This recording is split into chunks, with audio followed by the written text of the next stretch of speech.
Good afternoon to everyone. Once again welcome on channel English refresher.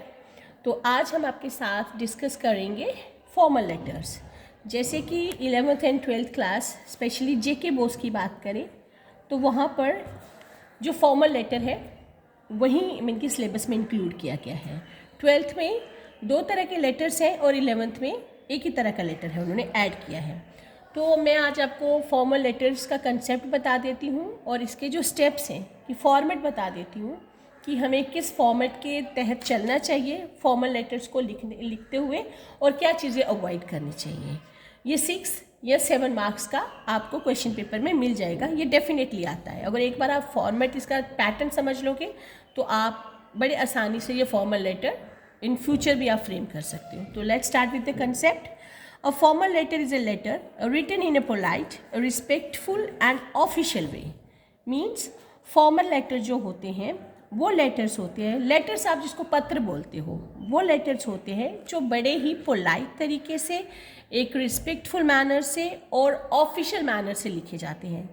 क्योंकि formal letters वो letter होते हैं जो हम हाई अथॉरिटीज़ को या किसी इंस्टीट्यूशंस को या न्यूज़पेपर के एडिटर को या अपने से हाई रैंक वाले बंदे को जब हम लेटर लिखते हैं उसको बोलते हैं फॉर्मल लेटर्स। और इनफॉर्मल लेटर वो लेटर होते हैं जो हम अपने रिलेटिव्स को, फ्रेंड्स को, अपने जो हमारी एज के लोग होते हैं उनको जो हम लेटर लिखते हैं उनको बोलते हैं इनफॉर्मल लेटर्स। तो फॉर्मल लेटर मीन्स वो लेटर जो जहाँ पर आप बड़े ही पोलाइट तरीके से, एक रिस्पेक्टफुल मैनर से और ऑफिशियल लेवल का जो लैंग्वेज है उसका इस्तेमाल करते हो। ये कहाँ पर इस्तेमाल होता है?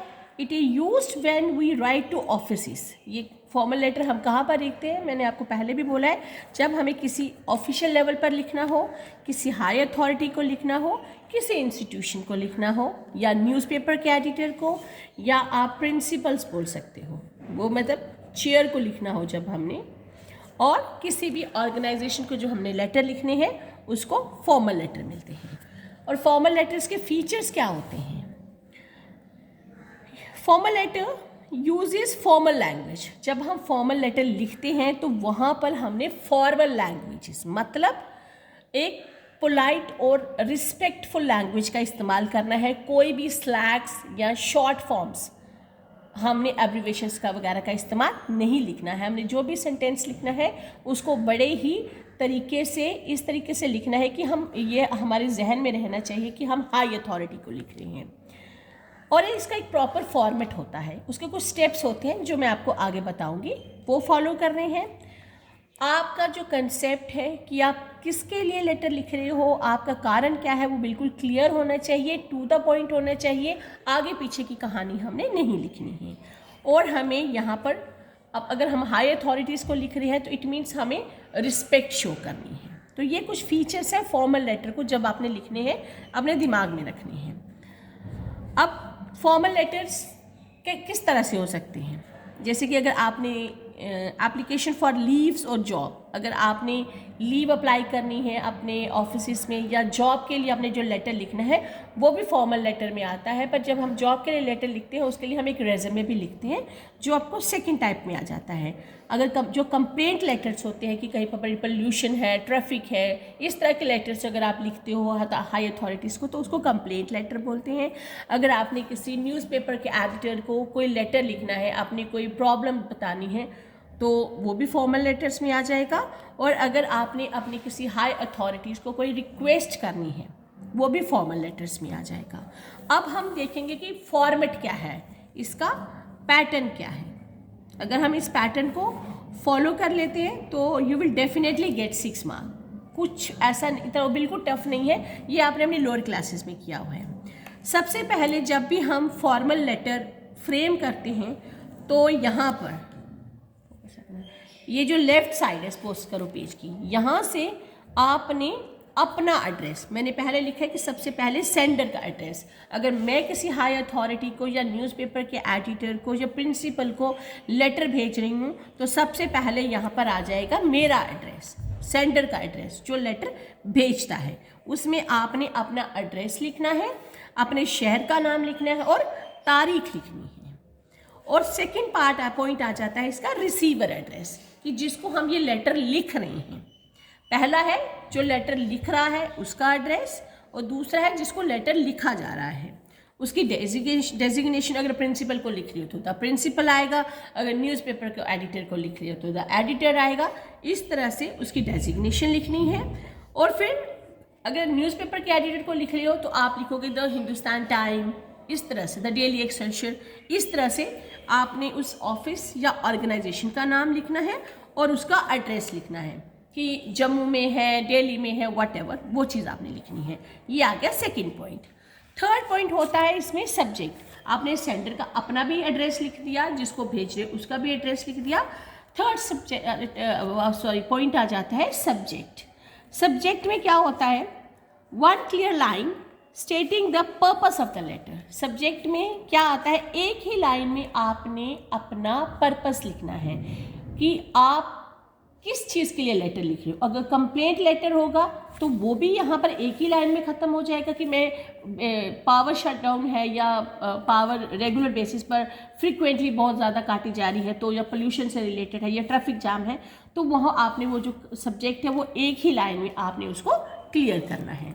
इसका फोर्थ पार्ट होता है सैल्यूटेशन, जिसमें हम लिखते हैं जैसे रिस्पेक्टेड सर या मैम, जिसको आप बोलते हो, ठीक है, वो हम लिखते हैं, उसको बोलते हैं सैल्यूटेशन, जिसमें हम लिखते हैं रिस्पेक्टेड सर और ma'am. First, second, third and this one is the fourth point. Fifth point में आ जाता है body of the letter. Body of the letter मतलब जो चीज़ जो आपका कंटेंट है, जो चीज़ आपने लिखना चाहते हो, जिसको आप लेटर लिख रहे हो, वो सारा इस बॉडी के अंदर आ जाएगा। इसमें आपने 3 पैराग्राफ में आप इसको ख़त्म कर सकते हो। अगर 2 में भी होता है तो भी चलेगा, पर एटलीस्ट हम 3 पैराग्राफ लेके चलते हैं कि पहले पैराग्राफ में क्या आ जाता है, इंट्रोडक्शन आ जाती है कि हम व्हाई यू आर राइटिंग, आप ये लेटर क्यों लिख रहे हो। सेकेंड पैराग्राफ में आता है डिटेल, पूरी डिटेल और एक्सप्लेनेशन देनी है मैटर की, जिसके लिए आप ये लेटर लिख रहे हो, कि आप ये लेटर क्यों लिख रहे हो उसकी पूरी डिटेल भी बॉडी ऑफ द लेटर में आ जाएगी। और तीसरे पैराग्राफ में आता है कि हम उसको कंक्लूड कर देते हैं कि हम रिक्वेस्ट करते हैं हाई अथॉरिटी से, या ये उम्मीद करते हैं कि आप हमारी कंप्लेंट को सुनोगे और उसको मतलब उसके ऊपर काम करोगे, और क्या आप उसको थैंक्स कर सकते हो कि आप हमारे कंप्लेंट के ऊपर या जो हमने डिमांड रखी है उसके ऊपर आप काम करो, काम किया है तो उसको थैंक्स करो, थैंक्स लिखोगे। मतलब सम टोटल आपने निकालना है, वो थर्ड पैराग्राफ में आ जाता है, जिसको आप 1 लाइन में या 2 लाइन में ख़त्म कर सकते हो। उसके बाद आ जाते हैं keep language formal, polite and to the part. ये हमने बॉडी ऑफ द लेटर में लिखा है कि जो अब आप अपना कंटेंट, अपना वो मैटर लिख रहे हो, उसमें आपने एक चीज़ का ध्यान रखना है कि जो लैंग्वेज का आप इस्तेमाल कर रहे हो वो बड़ी ही पोलाइट वे में होनी चाहिए और रिस्पेक्टफुल वे में होनी चाहिए। क्योंकि मैंने आपको पहले ही बोल दिया कि फॉर्मल लेटर हम हाई अथॉरिटीज़ को लिखते हैं, और टू द पॉइंट होनी चाहिए। क्योंकि जब अगर आप किसी बड़े से बात कर रहे हो तो आप आगे पीछे की कहानियाँ नहीं गाओगे, आप टू द पॉइंट उसको जो चीज़ें एक्सप्लेन करोगे। तो आपने क्या करना है, जब आपने लेटर का बॉडी फ्रेम करना है तो उन चीज़ों का ध्यान रखना है कि language should be respectful in a polite manner and to the point. उसके बाद आ जाते हैं कॉम्प्लीमेंट्री लाइन्स। मतलब बॉडी बना दिया, सब कुछ हो गया, पॉइंट्स आ गया, तो अब आ गया कॉम्प्लीमेंट्री लाइन्स। कॉम्प्लीमेंट्री लाइन्स या क्लोजर, ये क्लोजर को आप बोल सकते हो, जिसमें आप लिखते हो थैंकिंग यू। सबको पता है जिसमें हम उस हाई अथॉरिटीज़ को क्या करते हैं, थैंक्स करते हैं, तो उसको बोलते हैं कॉम्प्लीमेंट्री क्लोज। उसके बाद आ जाते हैं सब्सक्रिप्शन। सब्सक्रिप्शन में जिसमें आप लिखते हो yours faithfully, yours sincerely. Video के लास्ट में मैं आपको एक टिप दूंगी, उस चीज़ का ध्यान रखना, ठीक है। तो सब्सक्रिप्शन में आप जैसे बोलते हो कि आप किसी को मतलब आप बड़े आभारी हो, योर्स फेथफुली, योर्स सिंसियरली, ये सारी चीज़ें आ जाती है सब्सक्रिप्शन में। और लास्ट में आपका आ जाता है signature. Signature in the sense कि आपको साइन नहीं करना है वहाँ पर आपको अपना नाम, अपना डेजिग्नेशन, अगर कोई बच्चा प्रिंसिपल को लिख रहा है तो वो अपना क्लास रोल नंबर अगर लिख रहा है तो उसकी ज़रूरत पड़ेगी। अदरवाइज अगर आप हाई अथॉरिटी को लिख रहे हो तो आप लिख रहे हो अपना नाम लिखोगे क्या, और आप कौन हो, कोई स्टूडेंट हो या किसी ऑर्गेनाइजेशन के मेंबर हो, वो चीज़ आपकी इस डेजिग्नेशन में आ जाएगी। अब एक चीज़ का ध्यान रखना, मैंने बोला yours faithfully and yours sincerely, and sometime we are seeing that कुछ लोग लिख देते हैं योर्स ट्रूली, या इट्स वर्केबल, ये लिख सकते हैं पर ये ज़्यादा फॉर्मल नहीं होता। तो आपने ये चीज़ याद रखनी है कि जब आप फॉर्मल लेटर फ्रेम करो तो जब आपकी सब्सक्रिप्शन की बारी हो, यहाँ पर आपने योर्स फेथफुली या योर्स सिंसियरली लिखना है, तो यही चीज़ें इस्तेमाल करो। आप योर्स ट्रूली का इस्तेमाल मत करिए, क्योंकि योर्स ट्रूली जो है वो ज़्यादा फॉर्मल नहीं होता, वो थोड़ा सा इनफॉर्मल हो जाता है। तो ये पूरा का पूरा जो पैटर्न था आपका फॉर्मल लेटर का था। तो आपको फॉर्मल लेटर का एग्जाम्पल जो है वो मैं नेक्स्ट वीडियो में दूंगी। एक दो लेटर आपको बना के मैं इसी क्या बोलते चैनल में भेज दूंगी, आप उस एग्जाम्पल्स को देख लेना। और मुझे उम्मीद है कि आपको ये फॉर्मेट समझ आ गया होगा। अगर आप ये सारे पॉइंट्स, जैसे पहले में सेंडर का एड्रेस, रिसीवर का एड्रेस, फिर आपका subject, salutation, body of the letter, complimentary closure, subscription और सिग्नेचर, अगर ये सारे 7-8 पॉइंट आप पूरी तरह से फॉलो कर लेते हो और इसी तरह से ये फॉर्मल लेटर फ्रेम करते हो, तो आपको एग्ज़ाम में एग्जामिनर 6 मार्क्स ही देगा, वो आपके मार्क्स कभी भी नहीं काटेगा, क्योंकि कहीं कटने का स्कोप ही नहीं है अगर आप इन स्टेप्स को फॉलो कर लोगे। और हाँ, एक बात है, बॉडी ऑफ द लेटर में आप ग्रामेटिकल मिस्टेक्स कम करने की कोशिश करो, अगर हो भी जाती हैं तो इट्स ओके, क्योंकि हम लेटर आपको मतलब खुद से एग्ज़ाम में सेट किए जाते हैं। तो आपने खाली फॉर्मेट को फॉलो करके, पैटर्न को फॉलो करके उस लेटर को आपने फ्रेम करना है। तो उम्मीद है कि आपको समझ आ गया होगा। Thank you and have a nice day.